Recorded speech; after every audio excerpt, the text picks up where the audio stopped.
Be Connected par Bigger. Je pense qu'il faut rester ouvert. Pour moi, c'est la clé. On a évidemment souvent le mauvais rôle en interne comme en externe, et qu'on assume, qui est de dire non à un fournisseur. Les profils de freelance sont souvent des très bons profils. Par contre, la problématique dont je parlais tout à l'heure, entre autres sur le taux de dépendance, est un véritable sujet. Donc ça veut dire qu'il faut travailler différemment, ça veut dire qu'il faut effectivement instaurer des rapports humains différents. Donc après, il faut trouver encore une fois un juste équilibre entre celui qui demande et celui qui achète. Bonjour à tous et à toutes. Je suis ravie de vous retrouver pour ce nouvel épisode de Be Connected. Aujourd'hui, j'ai le plaisir de recevoir Sylvie Noël pour mieux comprendre comment les freelances s'intègrent dans les stratégies achats des entreprises. Dans cet épisode, Sylvie nous partage sa vision du rôle et des enjeux de la fonction achat, cette fonction très utile mais parfois mal comprise. Pour Be Connected, Sylvie lève aussi le voile sur les contraintes réglementaires et nous explique comment elle les transforme en opportunités pour travailler de manière sécurisée et durable avec ses partenaires. Enfin, pour terminer l'épisode, Sylvie décrypte l'impact de la conjoncture économique sur les stratégies achats. Vous l'aurez compris, dans ce 5e épisode, nous parlons donc de collaboration efficace, de bilatéralité et de compréhension des enjeux métiers des entreprises. Je vous souhaite une excellente écoute de ma conversation avec Sylvie Noël et je vous retrouve en fin d'épisode pour le débrief de notre échange.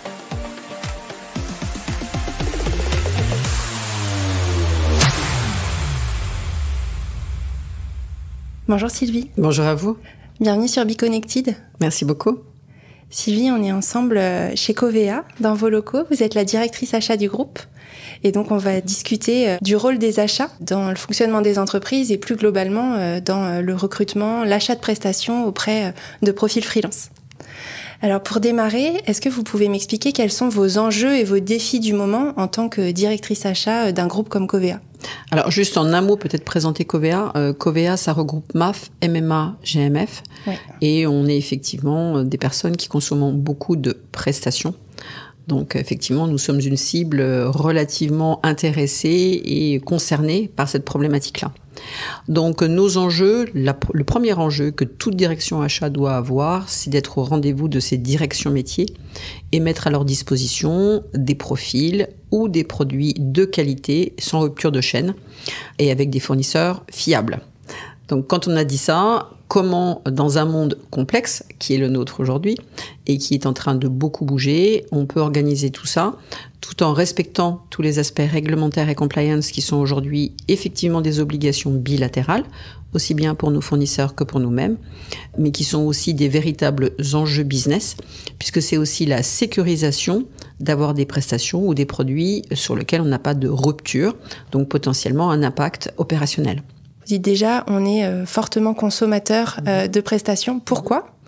Pourquoi ? Parce que à partir du moment où on est dans le monde de la banque et de l'assurance, les prestations, je dirais, intellectuelles font partie d'un poste qui est extrêmement important, aussi bien sur la prestation intellectuelle ou prestation de service plus généralement, puisque aussi bien sur les achats indirects étant ce qui fait tourner une entreprise, que sur les achats directs, donc liés au cœur de métier, on achète essentiellement des prestations.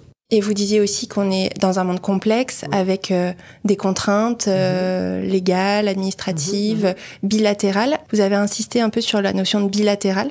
C'est quelque chose qui est nouveau ? Alors, je dirais que oui et non. Ce qu'il faut bien voir, c'est que on a plusieurs enjeux. Les enjeux, aujourd'hui, sont effectivement liés à des aspects réglementaires, mais pas que. On a, dans toutes les entreprises, un tronc commun de sujets que nous devons piloter, qui relèvent du réglementaire. Alors, le réglementaire, ça peut être un gros mot, mais moi, je trouve qu'aussi, ça peut être une très belle opportunité. Donc, parce que le réglementaire, pourquoi je parle de bilatéralité, c'est parce que typiquement, on sécurise aussi les relations qu'on a avec un fournisseur. Ouais. Quand on parle de taux de dépendance, qui est un des indicateurs que l'on a, on permet aussi de ne pas mettre en difficulté un fournisseur s'il travaille de façon, pour ainsi dire, exclusive avec nous. Donc, pour donner juste un chiffre, les ABAC du marché sont sur un taux de dépendance, c'est-à-dire le chiffre d'affaires que l'on représente dans une entreprise à hauteur de 20 ou 30%. Ce qui permet donc nous, entreprises, de sécuriser effectivement et de ne pas être dépendant de ce fournisseur, et pour le fournisseur, de ne pas non plus avoir une problématique si un jour il y a une rupture contractuelle et se retrouver sans aucun client. Donc pour moi, oui, la bilatéralité existe bien et doit être importante. Celui-ci n'est qu'un titre d'exemple, mais il y a d'autres sujets. Quand on parle aussi d'acheter local, puisque l'on est dans une démarche RSE, on est bien aussi dans une démarche qui, pour moi, a des vertus des deux côtés. Donc, il y a tout un tas d'éléments qui, aujourd'hui, ne sont pas du tout que les entreprises aux dépens des fournisseurs. Par contre, il faut expliquer les choses parce que parfois, tous ces contrôles qui n'existaient pas, ou peu, puisqu'ils sont exponentiels depuis maintenant une dizaine d'années, peuvent être préjudiciables ou penser être préjudiciables pour les fournisseurs. Donc, ça s'accompagne et ça s'explique. Quelle est, votre manière d'accompagner les directions métiers dans leurs achats, dans leurs questionnements qui donnent lieu à des achats? La première des choses, et qui doit être pour moi une des caractéristiques principales d'un bon acheteur, c'est sa curiosité. Un bon acheteur, il doit regarder ce qui se passe sur le marché et être force de proposition par rapport à ses directions métiers. Mmh. Il ne doit pas que répondre à un besoin ponctuel qui lui est adressé, mais également regarder les sujets de veille qui peuvent être intéressants pour l'entreprise ou pour une direction dédiée. Ça, c'est un des premiers points. Le deuxième point qui est intéressant, et souvent où on pense qu'on n'a pas un rôle à jouer, c'est qu'on soit le plus tôt possible dans le sujet. Pas du tout pour faire en lieu et place de la direction métier, parce qu'il faut quand même bien préciser, parce que souvent il y a un amalgame, ce ne sont pas les directions achats qui décident. Les directions achats sont force de proposition. Les décideurs sont ceux qui portent le budget, et en l'occurrence, ce sont les directions métiers. On a évidemment souvent le mauvais rôle en interne comme en externe, et qu'on assume, qui est de dire non à un fournisseur, mais ça peut être une décision de la direction métier que l'on va porter, ou bien une décision de nos compliance par rapport aux politiques achats. Donc, il est extrêmement important que chacun comprenne le rôle qui nous est alloué. On peut effectivement avoir ce mauvais rôle quelque part, puisque en interne, on peut être amené à dire à une direction métier, c'est trop tard, on n'est pas en mesure de t'aider. La qualification du fournisseur que l'on devait faire en amont n'a pas été faite. Le fournisseur que tu as regardé et que tu voulais voir ne correspond pas aux enjeux de la politique achat et on doit arrêter. C'est très frustrant, et pour la direction métier, et pour le fournisseur. Et c'est pour ça que je parlais, quelque part, de nous mettre le plus tôt possible dans la boucle.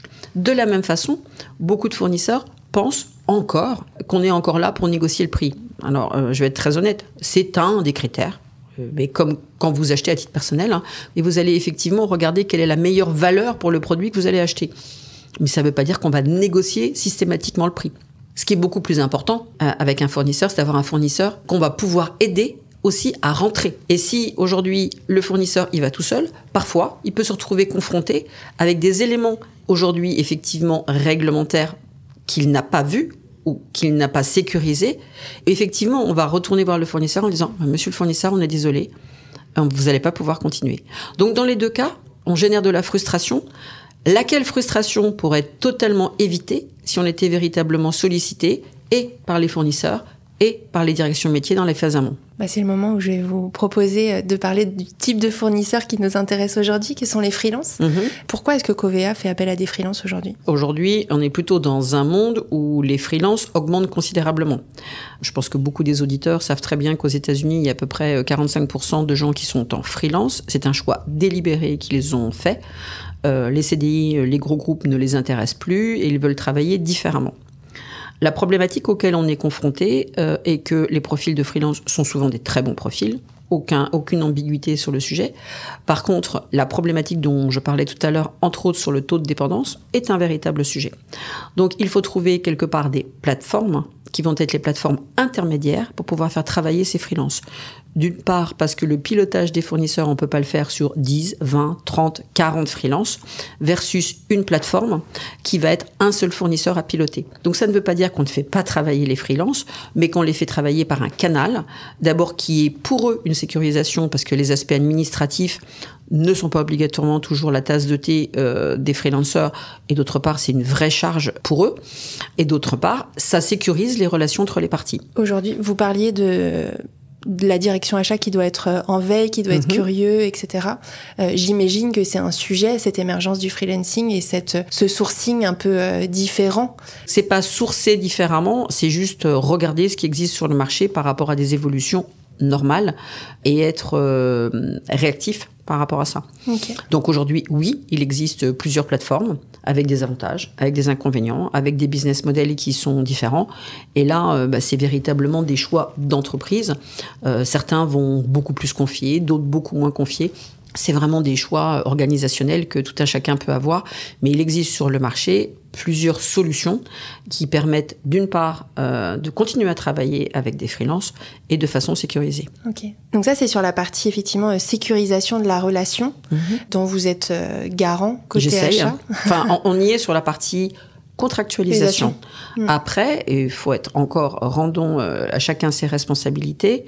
Ce ne sont pas les achats qui pilotent la prestation. Moi, comme je le dis toujours, le contrat, c'est le début du travail. Après, il va falloir que la direction métier pilote la prestation pour laquelle nous sommes engagés.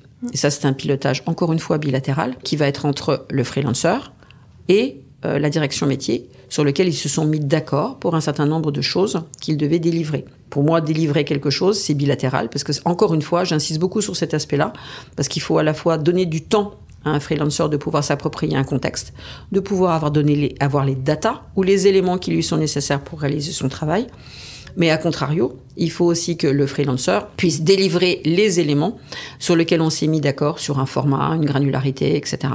Donc, c'est bien véritablement un travail d'équipe qui va aboutir à des livrables cohérents par rapport à des enjeux et par rapport à une prestation. Oui, bien sûr.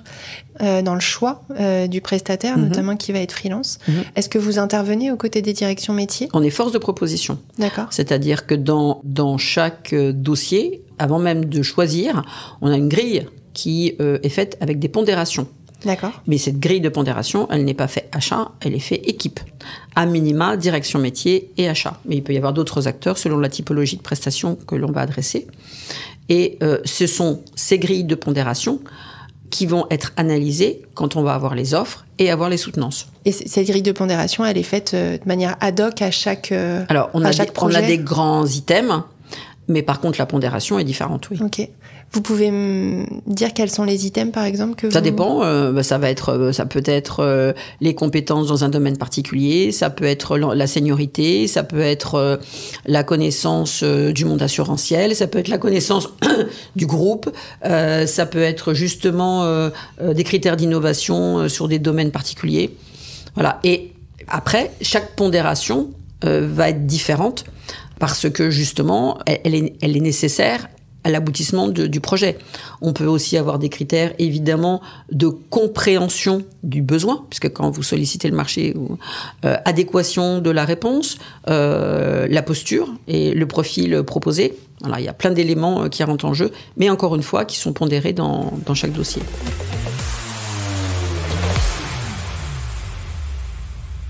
Quand on parle de freelance, on parle d'indépendants, donc ça veut dire des solopreneurs, des gens qui sont tout seuls.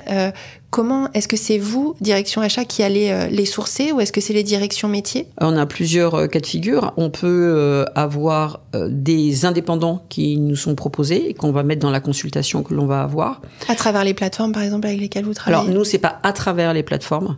Mais par contre, les plateformes seront obligatoirement l'aspect contractualisation. D'accord, ok. Mais il y a différents modèles. Alors, en l'occurrence, il n'y a pas un modèle.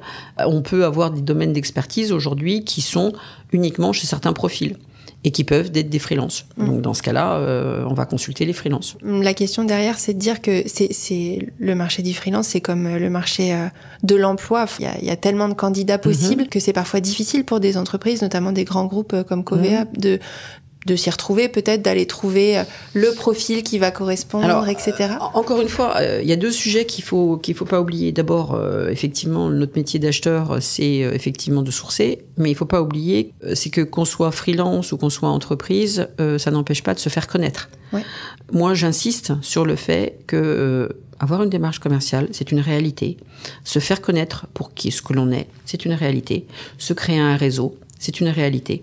Et ce n'est pas juste en envoyant un mail ou en passant un appel ou en envoyant un message sur LinkedIn qui va solutionner ces problèmes.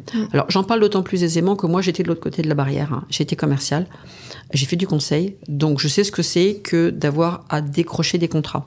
Donc, j'en parlerai peut-être pas avec cette même aisance si je ne l'avais pas fait et si je n'avais pas travaillé pour des structures qui n'étaient pas connues sur le marché et où j'ai dû, moi, décrocher mon téléphone et me faire connaître.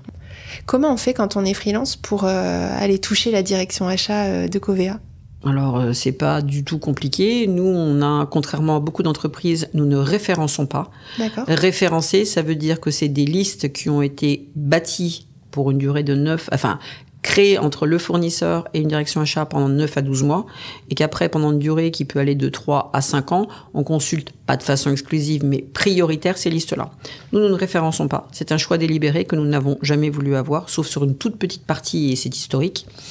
Donc, justement, nous, on donne toute possibilité à des nouveaux acteurs, surtout dans le monde de la prestation et du conseil, parce que c'est un monde qui bouge énormément, de pouvoir venir. Est-ce que vous avez été confronté à des difficultés, des freins, des barrières, à travailler avec des freelances ? Pour moi, il n'y a pas plus de difficultés à travailler avec des freelances. Le point d'accompagnement qu'on a eu avec les freelances, c'est leur expliquer qu'on ne prendrait plus de freelance en direct. À partir du moment où vous expliquez aux gens et que vous leur montrez pourquoi on le fait, je pense qu'il n'y a aucune difficulté. Je pense que c'est beaucoup un sujet de communication. Ok. J'ai rencontré notamment pour BeConnected des directeurs de projet, plutôt des directions métiers, qui travaillent beaucoup avec des freelances, notamment dans le digital, et qui me disaient que eux, ils avaient souvent une problématique qui était la durée des missions. Finalement, quand on mène par exemple un gros projet informatique, on aimerait bien que les profils restent 2-3 ans, mais pour des raisons notamment de règles achat et règles réglementaires plutôt, c'est compliqué. Ça c'est faux, parce que vous avez de façon absolue sur la même mission une durée de 3 ans. Okay. Donc ceux qui vous ont dit que c'était 1 an ou 2 ans, c'est faux, puisque c'est 3 ans sur la même mission. D'accord. Donc déjà, c'est le premier point. Sans risque de requalification. Oui, le risque de requalification, vous l'avez après 3 ans. D'accord, ok. Donc déjà, le 1 an ou le 2 ans, à moins que ce soit des règles internes, parce qu'après, chacun peut mettre ses règles, mais les règles du marché, c'est 3 ans. D'accord. Donc déjà... C'est bien à savoir. Donc c'est un faux sujet. D'accord. J'aimerais aussi votre avis, ou vos conseils peut-être pour des entreprises qui vont nous écouter et qui n'ont pas encore fait cette démarche de faire appel à des freelances, qui savent pas bien comment s'y prendre, qui ont des freins notamment liés aux risques juridiques, de dépendance. Vous nous avez expliqué que vous avez notamment levé ces barrières avec le fait de faire appel à des plateformes. Est-ce que vous avez d'autres conseils à leur donner ? Je pense qu'il faut rester ouvert. Pour moi, c'est la clé, quelle que soit sa structure, et regarder ce qui est le plus en adéquation avec ce que l'on peut faire au sein de son entreprise, quelle que soit la taille. Certains vont pouvoir faire certaines choses, d'autres ne vont pas pouvoir faire certaines choses. Et après, il faut regarder effectivement ce qu'il y a comme solution sur le marché et de quelle façon on peut les implémenter. On va bientôt arriver à la fin de notre échange, Sylvie. J'aimerais votre regard sur finalement l'évolution du marché. On voit qu'il y a un marché depuis les dernières années qui bouge beaucoup. On voit que l'appétence des jeunes n'est plus du tout celle des, entre guillemets, plus anciens. On voit que c'est les missions qui vont prévaloir, les conditions de travail, et qu'ils ne sont pas obligatoirement à la recherche de CDI. On voit qu'ils sont plus attirés par des startups ou des modèles plus agiles. Par expérience, on sait que le modèle américain est souvent reproduit en Europe dans 2 ans, 3 ans, 10 ans après. Est-ce que ça va être le cas pour les freelances ? C'est possible, les gens veulent travailler différemment. Je pense que la crise Covid n'a pas été neutre pour une prise de conscience peut-être d'un apport de valeur, de référentiels différents, de conditions de vie que l'on veut privilégier versus d'autres sujets. On voit qu'il y a un grand exode qui s'est fait non seulement en France, mais même à l'étranger, pour ceux qui peuvent travailler à distance. Le remote à l'étranger est devenu quelque chose d'extrêmement courant. Donc ça veut dire qu'il faut travailler différemment, ça veut dire qu'il faut effectivement instaurer des rapports humains différents. Donc est-ce que ça sera le cas ? Mais il peut se passer tellement de choses. Là, tout ce qu'on est en train de vivre, nous, par exemple, aux achats, on n'avait aucun référentiel entre une guerre, des ruptures, une inflation, une crise Covid. Donc, nous, on a été obligés de se réinventer et on se réinvente tous les jours. Des crises fournisseurs, on en a tous. C'est extrêmement difficile de faire des pronostics, mais on peut juste constater qu'il y a des changements de posture. Et ça, on le voit à titre professionnel ou personnel de façon quand même très marquée. Vous parliez du Covid, de la guerre en Ukraine, de l'inflation. Ouais. Ça a changé quoi dans votre métier ?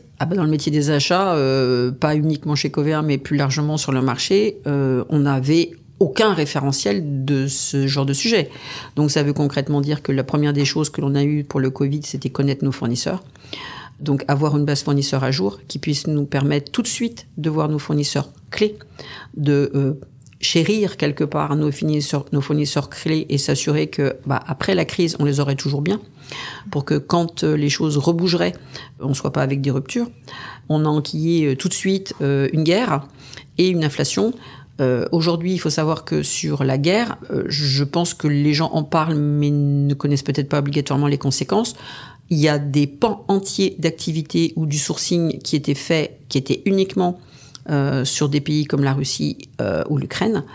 Il faut savoir aussi que suite au problème Covid, la route de la soie, donc qui est repassée par la Chine, avait été privilégiée par certains fournisseurs, qui aujourd'hui est fermée. Donc vous vous doutez bien que toutes ces problématiques, pour n'en lister que quelques-unes, ont des impacts colossaux. Donc la vertu positive, c'est que les achats et la supply c'est la partie approvisionnement, on est beaucoup plus dans la communication qu'on le faisait, on se serre beaucoup plus les coudes parce que on est tous à se remettre en question dans nos modes de fonctionnement et il faut aussi surtout être au rendez-vous des directions métiers parce que l'impact il est très clair. Quand vous avez un fournisseur qui vous claque dans les mains, pas de solution de remplacement, une solution de remplacement dans certains secteurs d'activité c'est très long et ça coûte très cher. Voilà notre pain quotidien aux achats en ce moment. Ok. Je trouve que c'est intéressant de parler d'inflation parce que bien sûr dans les achats on parle aussi beaucoup des prix, en partie des prix. Comment vous gérez aujourd'hui l'inflation en termes de prix ? Alors tout dépend dans quel sujet est l'inflation. Ouais. On la gère pas de la même façon. Ouais. Il y a des inflations sur lesquelles on est passif, l'énergie par exemple, même si on n'est pas totalement passif. Parce qu'il y a des choses à faire, mais l'énergie, c'est tout le monde. Donc, le monde, toute l'Europe et particulièrement la France est extrêmement impactée. Après, il n'y a pas une posture. Il y a, pour chaque typologie d'inflation, quelle approche on va avoir par rapport à son activité et la criticité de l'activité qu'on va avoir. Okay. D'où la complexité. Aujourd'hui, nous, dans le cœur de métier, on a tout l'aspect, effectivement, remplacement de pièces détachées. Remplacement de pièces détachées, aujourd'hui, sur lequel il y a pénurie, puisqu'il n'y a plus de voitures neuves, donc le marché est complètement atone. Donc on voit bien, et donc quand il y en a, effectivement, il y a inflation. Donc tout ça, c'est comment on répercute le sujet, comment on fait, et tout ça, c'est des vrais sujets d'enjeu, des vrais sujets de business, des vrais sujets d'image. Donc il n'y a pas une réponse. Il y a que chaque sujet d'inflation doit être regardé avec un prisme différent, et regarder les impacts non seulement aujourd'hui, mais demain. Sur l'inflation des prix des prestations intellectuelles, oui. Comment ça se passe ? Est-ce qu'aujourd'hui vous voyez une inflation ? Alors il y aura fatalement une inflation à partir du moment où vous avez une inflation marché et une augmentation des salaires. Après, c'est qu'est-ce qui est recevable dans une entreprise ? On ne peut pas non plus prendre la globalité de l'inflation des salaires. Donc après, il faut trouver encore une fois un juste équilibre entre celui qui demande et celui qui achète. Voilà, et ça s'appelle travailler ensemble. Merci beaucoup Sylvie. Merci à vous. J'espère que cet épisode vous a plu. Chez Bigger, nous avons retenu 3 points qui viennent alimenter notre réflexion autour de l'évolution des réflexions entre freelance et entreprise. Tout d'abord, les achats ont le même objectif que nous, apporter le maximum de valeur aux directions métiers. Ils veulent les aider à choisir des fournisseurs qui répondront au mieux à leurs besoins, et ce de manière sécurisée et durable pour tout le monde. Nous retenons aussi que le prix n'est pas l'unique critère de décision. Sylvie nous a cité d'autres indicateurs comme la connaissance du secteur de l'assurance, la pertinence de la proposition ou encore le niveau d'expertise. Enfin, Sylvie a clarifié pourquoi et comment sécuriser la relation entre freelance et entreprise. Et c'est très simple. Faire appel à une plateforme intermédiaire facilite la gestion des fournisseurs et réduit le taux de dépendance. C'est bien sûr le moment où je vous invite à découvrir les services de Bigger car c'est exactement notre métier. Vous pouvez vous abonner à la newsletter mensuelle de Bigger. Nous y partageons de nombreuses ressources et contenus complémentaires aux épisodes de ce podcast. Je vous dis à très bientôt pour un prochain épisode.